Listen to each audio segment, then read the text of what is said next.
Hello, everyone, and welcome back to Easy English with Max and Mia. I'm Max. And I'm Mia. Today we're going to focus on some really useful phrases that you can use in your daily life. But first, let me ask you something.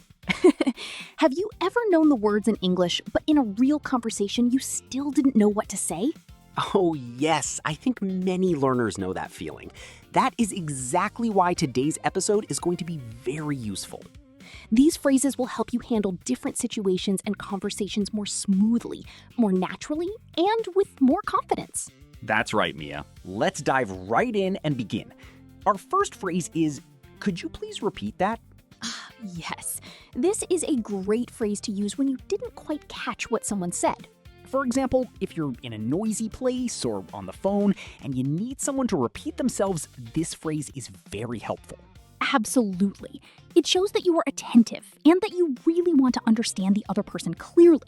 Another useful phrase is, can you help me, please? Right, Max. This phrase is perfect when you need help or assistance with something. For instance, if you're in a store and can't find what you're looking for, you can ask a staff member, "Can you help me, please?" Exactly. It's polite, clear, and straightforward. Now, let's talk about, I'm sorry, I don't understand. Ah, yes. This phrase is helpful if you are having trouble following a conversation or if someone is speaking too quickly. You can say, I'm sorry, I don't understand. Could you explain it again? It's important to feel comfortable asking for clarification when you need it. Moving on to another common phrase, nice to meet you. This is a friendly phrase used when you are introduced to someone new. It's a great way to start a conversation in a warm and polite way. For example, hi, I'm Mia. Nice to meet you. Indeed, Mia. Using this phrase helps create a positive first impression. Let's not forget, thank you and you're welcome. These are basic but very important expressions of gratitude and politeness. Thank you is used to show appreciation, while you're welcome is the natural response when someone thanks you. Absolutely. Showing gratitude is important in any language. Now, let's discuss excuse me. Excuse me is very versatile. You can use it to get someone's attention, to move past someone politely, or to apologize if you accidentally bump into someone. It's a very handy phrase for many different everyday situations. Remember, being polite goes a long way in communication. That's right, Max. These phrases are simple, but they are very effective tools for improving your daily interactions in English. Now, let's explore more phrases that can improve your communication skills even more. How about, I need your assistance? Yes, Mia. I need your assistance is a formal and polite way to ask for help. For example, if you're at work and need support from a colleague, you can say, excuse me, I need your assistance with this task. Precisely, Mia. Being clear and respectful when asking for help is especially important in professional environments.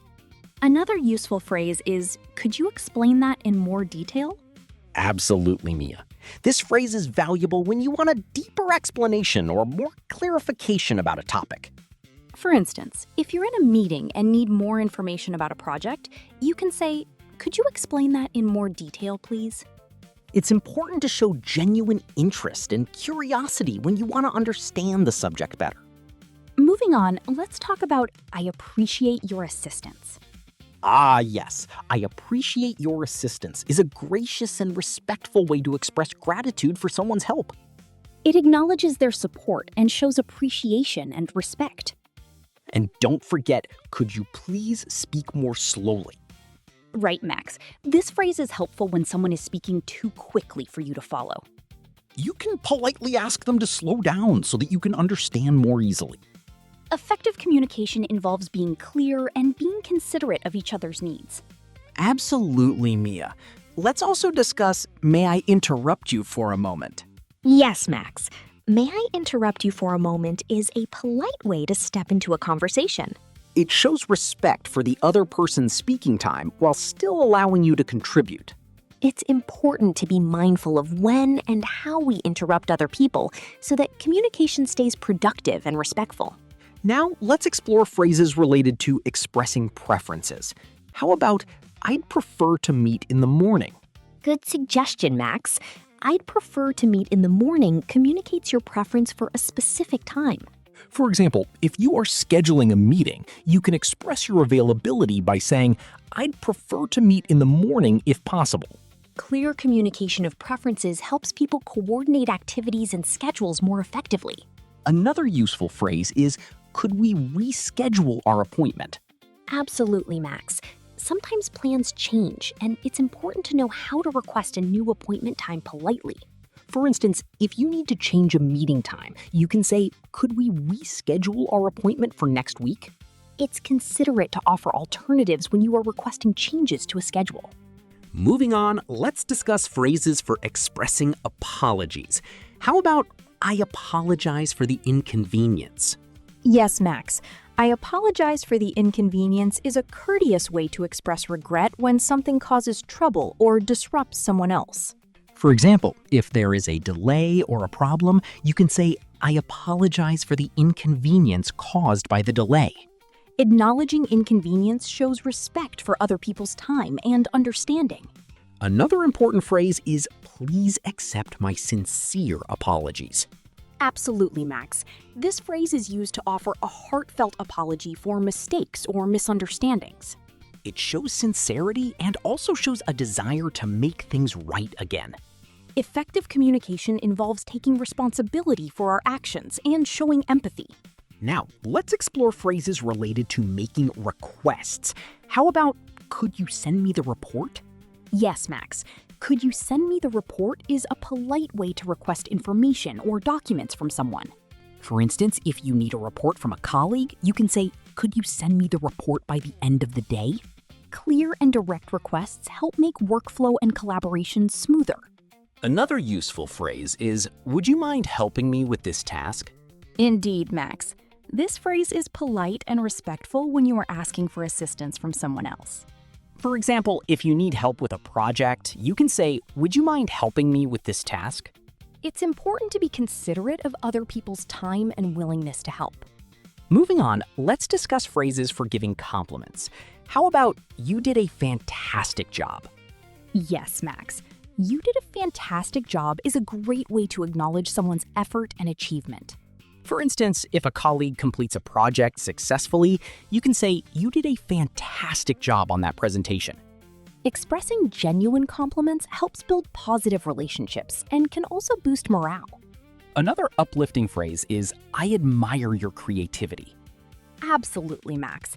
This phrase recognizes and appreciates someone's original thinking and talent.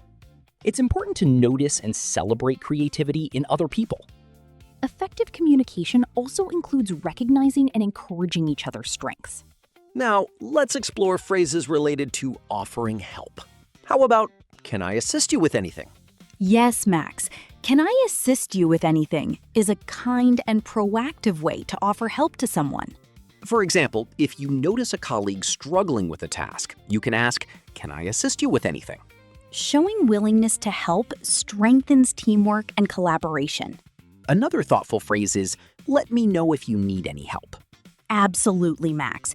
This phrase shows openness and availability to support other people. It encourages communication and cooperation within a team or group. Effective communication includes being proactive when offering assistance and helping create a supportive environment. Well, that wraps up our discussion of useful phrases for everyday communication. We hope you found these phrases helpful and that you will start using them in your own conversations. If you have any questions or want to share how you use these phrases, feel free to reach out to us on our podcast platform. Thanks for tuning in. Until next time, keep practicing and keep improving your English skills. And remember, the more you use these phrases, the more confident you will become in your English speaking ability. Goodbye for now. Goodbye, everyone.